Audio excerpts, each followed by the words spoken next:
Meu amigo Pernambuco, viu? O maior assador de Crumatá, viu? Olha. Olha as postas das bichas, olha. Nossa senhora. Olha o tamanho dela. Agora a faca do homem na peste. Tá vendo?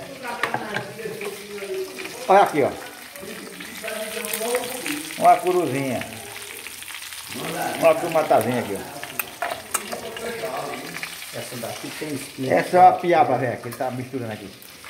Mas ele assa apartado, pode ter vídeo só em 2 pedaços dele. Não, vou assar apartado mesmo, mas já cortei foi em 3. Pronto. Aqui é o Pernambuco, viu? É o famoso. Porra,